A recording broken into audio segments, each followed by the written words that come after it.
¿crees que un menor de 18 años debería de poder elegir un cambio de sexo? Y aquí, digo, pueden, si quieren abordar tanto sexo como el tema de género, ¿no? Que son dos cosas diferentes, entonces si quieren pueden elaborar ambas.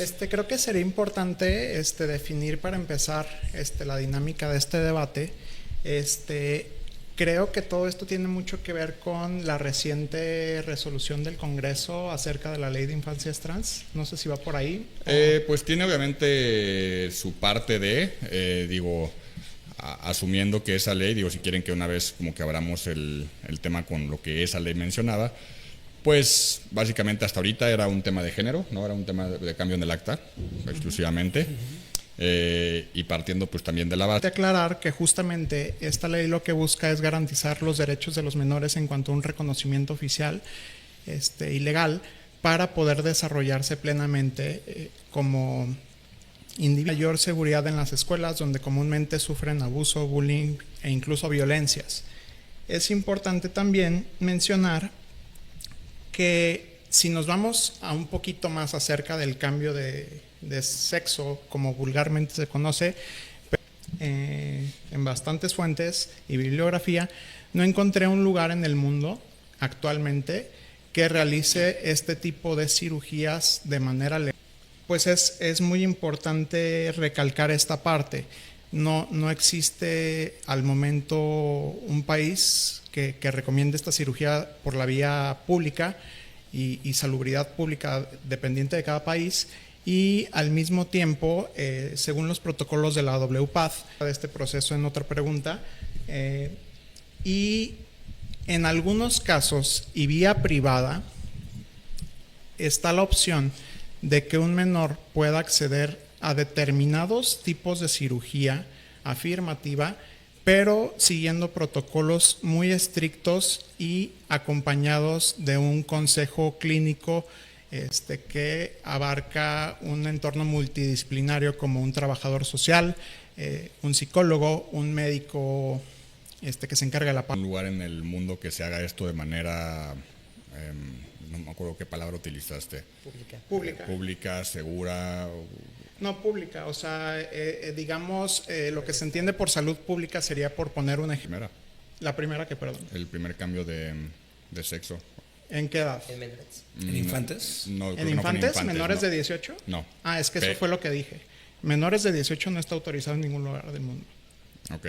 En Canadá está aprobado. En Canadá no solo está aprobado, en Canadá si tu hijo se identifica de cierta manera y quieren empezar un tratamiento hormonal y tú te opones como padre, Eso es en vía privada.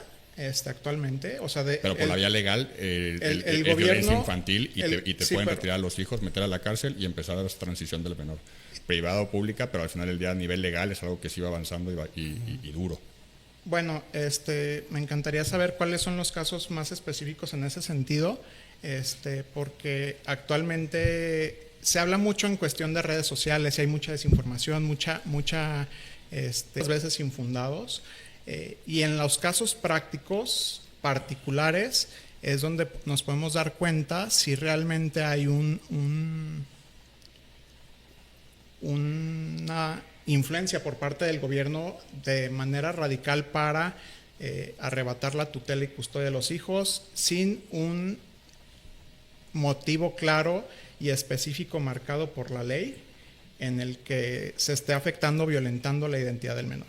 Bueno, es que partamos de la base de que hoy el motivo claro es tan suficiente como decir yo me identifico de cierta manera, porque también tanto en Jalisco como en muchos lugares el tema de cuestionar la identidad es discriminación por sí solo, entonces de ahí ya estás partiendo de una base en la cual tu violentar es simple y sencillamente cuestionar lo que un menor te está diciendo. Bueno, una cosa es la identificación y, por ejemplo, la corrección de datos y por una bloqueadora es de pubertad, cirugías afirmativas de género, o sea, ya estamos entrando en campos muy distintos. Una cosa es un acta de nacimiento que le permite entrar al menor de manera más segura y protegida a su entorno, y otra cosa muy distinta es, de alguna manera, promover que actualmente ciertos gobiernos obligan a los padres a que sus hijos transicionen forzadamente sin ningún tipo de escrúpulos, ¿no? Es creo que un discurso muy distinto y muy diferente. La misma pregunta. Misma pregunta. Bueno, en torno a lo que comentábamos que fue lo que desencadena este debate, tiene que ver con una iniciativa de ley que fue promovida por Hagamos Jalisco. Yo soy diputada de esa bancada. La iniciativa simplemente hablaba de homologar la ley a lo que dice la Suprema Corte de Justicia de la Nación, que es por el interior superior de la niñez, para asegurar que tengan el derecho humano a una identidad. Y eso parte de lo que comentábamos, que son invisibilizadas, que pueden tener los dos sexos. Y también tenemos incluso una variabilidad cromosomal muy importante, la que tendríamos que cuestionar, porque no es como tal y no podemos invisibilizar a esas personas que también son nombradas y existen. Y de la otra parte, el género, pues es la construcción cultural de lo que debe de ser un hombre o de lo que debe de ser una mujer, que al final es cultural y que se puede resignificar en todo. Yo solo rescatar que aunque haya antecedentes en otros países de que haya cirugías de, ¿cómo las nombró mi compañera Regina? Cirugía de afirmación de género, sí hay puntos clave del trabajo multidisciplinario que se tiene que hacer, que es el abordaje, evitar este tipo de hormonizaciones y demás. Lo que me parece también es que el Estado, que es el regulador de la salud pública y de las instituciones, juega un papel crucial en la decisión de las infancias. Y no creo que se trate un poco de si debatir o no lo que deciden las personas de utilizar. Es como lo que pasa con el abuso en menores. Durante muchos años nadie les creyó a los menores que eran abusados, y hoy les estamos cuestionando a los menores si tienen la capacidad o no de resaltar que las infancias generalmente deciden esto cuando se presentan las características sexuales secundarias, que es cuando se empieza a desarrollar su cuerpo y ellos empiezan a crear todavía más fuertemente su identidad. Entonces, la ley no pretende, y desgraciadamente perdimos la votación, pero la ley en ningún momento pretendió tener filas de infancias formándose en los registros civiles para el cambio de género, ¿no? Esto también tiene que ver de realidades. Y a mí me parece valioso como conceptualizar muy bien para problematizar bien, para que también esto nos permita hacer políticas públicas reales. Gracias. Nada más antes de pasar a Alfredo la palabra, y nada más para empezar a matizar y ver obviamente la postura de cada quien. ¿Crees entonces dos cosas? Una, que las únicas diferencias que hay entre hombres y mujeres son sociales todas, es decir, no tenemos ningún tipo de diferencia, todo es cultural. Todo puede ser cultural, okay. pero también depende mucho de las hormonas. Tenemos ejes distintos hormonales, incluso nuestra fuerza física puede ser determinada por la secreción de hormonas que tenemos o no. Ustedes tienen testosterona y esto obviamente... Sí, pero me refiero más allá de los temas biológicos como la fuerza y demás, sino el cómo nos comunicamos, las preferencias que tenemos, el cómo funciona nuestro cerebro, o sea, todo eso pensamos que es... Es una cosa que mamá y papá nos permiten cuando somos infancias. Y a las niñas generalmente se les tiene sentadas en una silla, no se ensucien, no jueguen, no esto y tal. Y a los niños, por el contrario, se les permite jugar con la tierra, trepar árboles, utilizar sus manos. Aquí en el proceso de plastía cerebral, de formación cuando tú le impides a una niña desde edades tempranas jugar con tierra, subir árboles, tocar plastilina, ensuciarse las manos, también estás limitando su neurodesarrollo. Y ahora podríamos empezar a cuestionar por qué los hombres son tan buenos para algunas actividades o por qué le apostaron más al tema de ingenierías, matemáticas y demás. Entonces, el desarrollo y la cultura también condicionan estas actividades. La cultura sin duda lo condiciona, pero eso no quiere decir que no sea un tema de preferencia. De hecho, incluso en España, que es uno de los países hasta ahorita más progresistas y feministas que hay, intentaron justo hacer un estudio en una universidad que se encontró un fracaso rotundo en eso, porque lo único que mostró es que niños a ciertas edades muy chiquitos, a los cuales pues realmente es que sean sugestionables para jugar ciertas cosas, pues ya viene un poco más grande. Cuando son chiquitos realmente cuando tú los ponías en espacios abiertos con múltiples cosas que las que pudieran hacer, los hombres tendían muchísimo más a ejercer cierto tipo de actividad física que las mujeres no. Y incluso lo que intentó hacer la universidad para mostrar que no había fracasado el estudio, es decir, que hasta conversando entre ellas, y a los hombres persiguiendo la pelota, jugando fútbol. Y más allá, o sea, te puedes ir a otros países como Noruega, por ejemplo, ahorita que también mencionaste el tema, es penetrar en carreras que normalmente no se venían penetrando los hombres, y en el momento queremos entrar más a detalle. La otra pregunta que te quería hacer es el tema de los adolescentes, que es lo que estamos justo como que va a ser como el eje central del programa. Entonces, porque comentaste que tenemos que creerles, ¿no? Que en definitiva como para poder tomar esa decisión en particular? Mira, quiero contestar a tus 3 preguntas. Número 1, yo no podría basar mi criterio en un solo estudio de una universidad en Madrid, porque ni siquiera podríamos evaluar si eso tiene incluso el corte necesario como para saber si tiene impacto o no el resultado del estudio.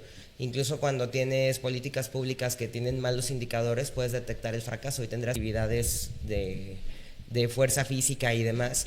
No tiene que ver precisamente con que esa sea la biología de las mujeres, de reunirse y platicar entre ellas, ¿no? O sea, las mujeres en nuestros antepasados, en la prehistoria, las mujeres eran cazadoras, o sea, las mujeres y los hombres criaban en comunidad, las mujeres y los hombres hacían tareas de cuidados y era una crianza colectiva. O sea, no podíamos decir una maternidad y una paternidad determinadas, sino que eran comunidades que se cuidaban entre ellas, en donde mujeres y hombres tenían la labor de proveer alimentos. Entonces, un poco sí es cultural y la cultura se deconstruye. Y la otra parte que me decías de los menores, ¿qué me preguntaste sobre los menores? Que si crees que un menor tiene la capacidad cognitiva para tomar ese tipo de decisiones. Claro que sí, no sobre las cirugías, eso es un trabajo interdisciplinario, pero para el cambio de género sí creo que los menores, es más, sí estoy convencida de que los menores tienen la facultad de decidir, porque imagínate, la formación del cráneo termina a los 21 años, que tú le dieras la oportunidad de un ser humano decidir hasta los 21 años solamente porque la última sutura del cerebro se cierra hasta los 21 años, es totalmente, no sé, no lo pensaría. Y la segunda es que todas las personas tenemos un neurodesarrollo constante. Nuestro cerebro se desarrolla todos los días, todo el tiempo, con las actividades que desarrollamos. Incluso un trauma en la edad adulta puede cambiar totalmente nuestra perspectiva de cómo vemos y asumimos las realidades. Entonces me parece que es una cosa de administrativo, podrían hacerlo sin ningún problema. Híjole. Mucho que abordar, ¿Ya empezamos? Venga. Ok. Voy a hablar totalmente desde un enfoque legal. Sin ninguna opinión personal, y también los comentarios que haga no son tampoco ni personales, sino estoy hablando desde el enfoque legal. Primero que nada, diputada, se habla mucho de una ley de identidad de género. No existe en México una ley de identidad de género. Hay un paquete de reformas que están proponiendo ustedes y tampoco no es una iniciativa de ley, siendo honestos. Ahorita voy a decir por qué creo que no es una iniciativa de ley, porque no es nuevo. Sí, porque no es nuevo. Lo que se está haciendo por parte de la bancada de Hagamos se está cumpliendo una declaración de una ejecutoria pronunciada por la Suprema Corte que declara inconstitucional el artículo 23, mismo de la Ley del Registro Civil, mismo que fue reformado en 2020. En el 2020 se hace una reforma sustancial y que es totalmente progresista, en cuanto a que ya se permite, no el cambio, vamos también poniéndole términos legales a las cuestiones, no es un cambio, es una reasignación del género que ya fue estipulado en un acta de nacimiento. ¿Okay? No estamos hablando también de un cambio de sexo, bien lo dices, no es un cambio de sexo, es nada más una reasignación a una verdad legal que aparece en un acta de nacimiento, recordando que el acta de nacimiento es nuestro reflejo de identidad y también es la forma que se nos marca nuestro estado civil, nuestro parentesco, y que nos da todos estos elementos como individuos que somos, que vienen siendo nuestro nombre, nuestra edad, el lugar de nacimiento y con quienes estamos en una afiliación, quiénes son nuestros papás, y también el género al que pertenecemos para en aquellos entonces poder identificar entre masculino y femenino, que eran los dos que se reconocía por la ley. Entonces, regresando a eso, no estamos hablando de una iniciativa, no están haciendo algo nuevo, simplemente institucional, solamente en una pequeña, en un pequeño fragmento que es la fracción séptima, que dice, en aquel entonces decía, según la reforma de 2020, que es de edad. Entonces, la Suprema Corte de Justicia ya determina que sí hay una vulnerabilidad a la cuestión del menor. Vamos siendo honestos, y esto no es personal, vuelvo a repetirlo, los votos en contra de esta iniciativa que se propone por Hagamos no vienen en cuanto a la vulneración.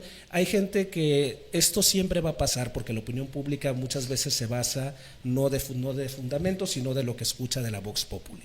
Alguien dice algo y de ahí se empieza a correr, y de repente se empezó a correr mucho gracias a los medios de comunicación, que ustedes estaban intentando una iniciativa para que las personas pudieran cambiar su género, sin saber realmente cuál es. Inclusive dentro de tu estudio hubo un grupo Provida un grupo que realmente de derecha, que está proponiendo y que está sin fundamentos creyendo que esto es nuevo y proponiendo que se hagan consensos, que se hagan cuestiones, consultas ciudadanas, las cuales ya realmente aquí ya está establecido que se debe de reformar el artículo.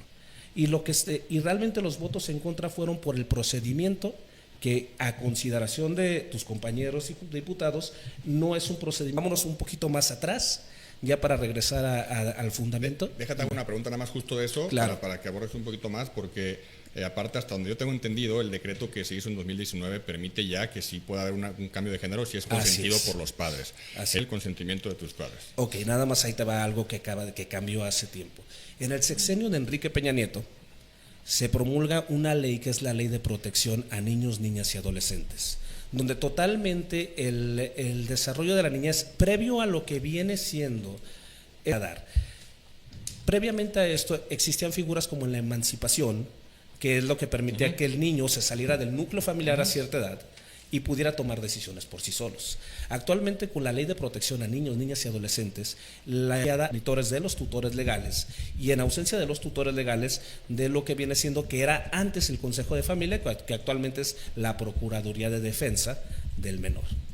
Hasta ahí realmente hay un bloqueo totalmente legal para que el menor pueda tomar decisiones por sí mismo. Sin embargo, sí hay, como bien lo dices, pues una responsabilidad a través del adulto que se considere que tiene la custodia y la toma de decisiones, de decisiones legales. Ahora, ya yéndonos a esta cuestión de lo que viene siendo el que está construyendo y qué es lo que está deteniendo esto. Aquí es qué tan capaz puede llegar a ser un menor de edad para tomar decisiones por sí. Jalisco no está que viene siendo en su exterior. Aquí lo más importante es ver en qué ambiente está el menor que decide transicionar. Los efectos de esta declaración de inconstitucionalidad son que se establezca un procedimiento sumario. Al decir un procedimiento sumario es que se haga una propuesta, y también esto es lo que yo creo, diputada, que es lo que adoleció la propuesta de ustedes. No hay un fundamento en la ley del procedimiento administrativo que nos haga seguir los lineamientos que son el derecho de petición, lo que viene siendo la vista, al tratarse de menores es una cuestión de orden social. Y no podemos quitar la vista a la gente de la Procuraduría Social, no podemos quitar la vista a lo que es la Procuraduría, que en este caso no estamos hablando que le vas a preguntar a la abuela y a los primos, sino a los progenitores o a quienes están cercanos. Entonces, realmente aquí lo familiar para otro niño, también siendo honestos, el niño que crece familiar para otro niño, también siendo honestos, el niño que crece tal vez en una familia tradicional, el niño que viene de una familia de una pareja del mismo sexo, el niño que es adoptado por una sola persona. ¿Por qué? Porque son condiciones muy independientes las cuales se tienen que evaluar y tienes que entrar al estudio humanista totalmente y al estudio particular del individuo. Me gustaría aclarar algo muy importante, que se maneja desde hace ya bastantes años, y son los procesos de desarrollo en distintas etapas del ser humano. Actualmente se maneja que el proceso de identidad se define en una edad entre los 2 y los 3 años de edad. No es hasta que termina de desarrollarse el lóbulo frontal, etcétera, etcétera, porque hay varios órganos involucrados en el proceso de la identidad, incluido el hipotálamo, por ejemplo. El proceso de identidad se define a los 2 a los 3 años. Una persona transexual comúnmente o típicamente se identifica como transgénero o transexual entre los 3 y los 7 años de edad.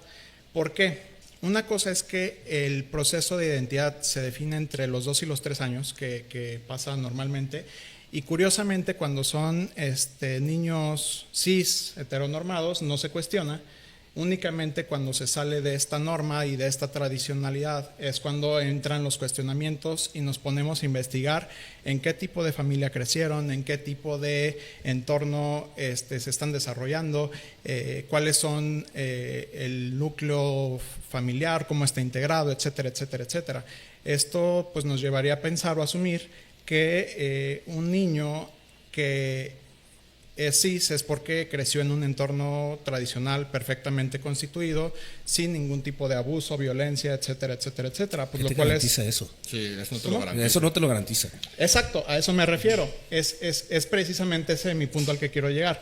Que no hay garantía de que bajo ciertos parámetros o cánones se pueda afectar el desarrollo de un menor a tomar un tipo de decisiones. Lo que sí se sabe es que entre los 2 y los 3 años se define la identidad, es decir, la mayoría de los menores ya dicen, pues yo soy niño, yo soy niña, ya saben cuáles son más o menos las diferencias y no tienen ¿A los 2 ningún... o 3 años? Exactamente. Perdón, pero a los 2 o los 3 años yo creo que el niño ni le pasa eso por la cabeza. No, a esa edad es del que- niño, a esa edad del niño, su mayor preocupación es ¿Con qué qué va a juguete jugar voy mañana? al día siguiente. Sí, pero eso es una falacia. Es decir, la mayoría de los ¿Qué niños... falacia es esa? Que yo mi sobrina tiene 5 años, tengo otra sobrina de 4 años, incluso cuando tenían 3 sabían perfectamente que era una niña.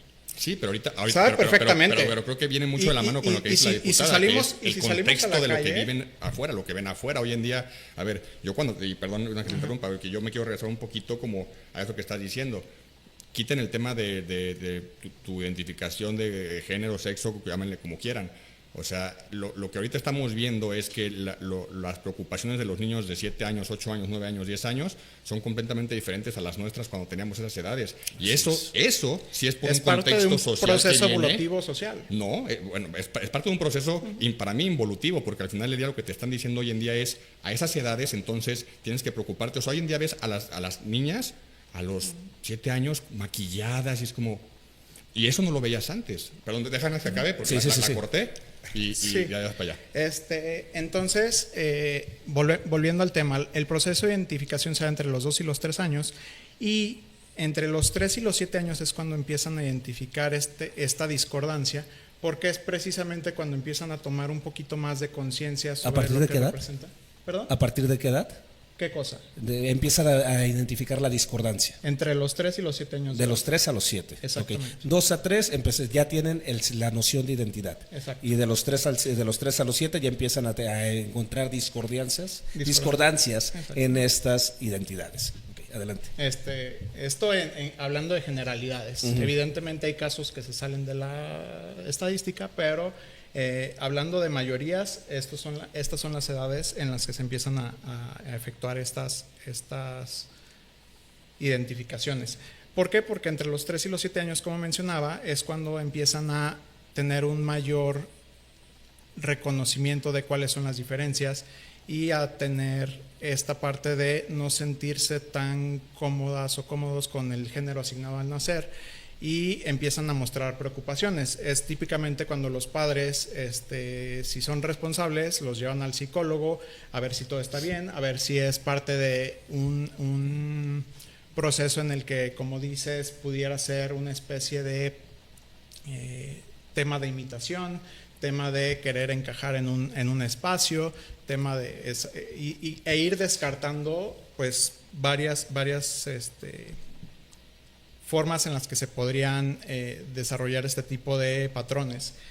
Y posteriormente, si detectan que es un caso genuino de transgenerismo, empiezan a... ¿Cómo lo detectan?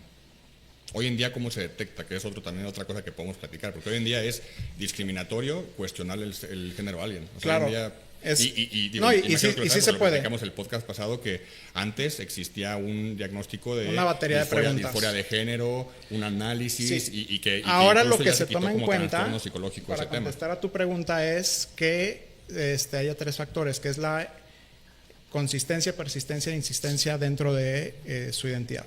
Es decir, que a través del tiempo se mantenga persistente, consistente e insistente en querer adecuar su género asignado al nacer. Y se dan cuenta de lo peligroso que es eso, porque hoy tenemos otro tipo de trastornos. Tú imagínate que, o sea, la anorexia, la bulimia, o sea, si tú no tratas ese tipo de trastornos, pues van a seguir insistiéndote en que, oye, pues yo estoy gorda y pues realmente no, a lo mejor no Según estás los gorda, patrones aprobados por la WPATH, estamos hablando que si se identifican entre los 3 y los 7 años, para tener acceso a una cirugía, por ejemplo, tienen que pasar entre 10 y 14 años para tomar una decisión determinante que pudiera afectar su vida. Si de 10 a 14 años no te parece lo suficientemente consistente, insistente y persistente, en un proceso, no sé qué lo sea. Claro, ¿no? pero O sea, en porque ese una moda proceso hay típicamente también temas dura como bloque desde hormonal y 6 todo semanas eso. hasta 8 meses, 2, 3 años, pero algo que se sostiene consistentemente a través de un periodo de 10 a 14 Es años. que si un trastorno no se trata, ese trastorno no se va a ir. Es que no estamos hablando de que el menor está solo. Por supuesto que durante estos 10 a 14 años está perfectamente acompañado por un equipo interdisciplinario. Claro, pero ese equipo lo mismo, ese equipo no intenta tratar el trastorno, sino únicamente reafirmarlo. O sea, de hecho, en muchos lugares... Eso no lo sabemos. Sí, ¿no? Yo quisiera interrumpir un poquito el debate. Un poco me parece que estás como atrapado en el pasado. O sea, como antes no era. Quiero decirte algo. El DSM-5, que es para la evaluación de trastornos psicológicos psiquiátricos, antes consideraba que la homosexualidad era una enfermedad. Nuestro país autorizaba terapias de conversión que de verdad eran violentas en contra de la comunidad diversa. Eso sí era un delito, eso sí era violatorio de derechos humanos. En efecto, ya no es como antes. Estamos enfrentándonos a un mundo hipersexualizado para las infancias, por supuesto. Tendríamos que cuidar las redes sociales, por supuesto. Tendríamos que vigilar qué ven las y los menores, claro. En este momento estamos atravesando incluso por una crisis en donde la masculinidad está siendo atacada todos los días para refrendarles qué tan bien está, qué tan chido está ser muy hombre o qué tan chido está ser muy mujer. O sea, que refrendan todos los días los estereotipos de género. Y esa es una cosa que enfrentamos todos los días todas las personas, no solo las infancias. Nuestro contexto también está cambiando. Y quisiera decirte algo que tú dijiste. ¿En dónde muy está cambiando? En todo momento está cambiando. Yo tengo alumnas que todo el tiempo están cuestionándose si su feminidad Pero si ubicas que es ese suficiente. porcentaje en todo el mundo no llega ni al 5%.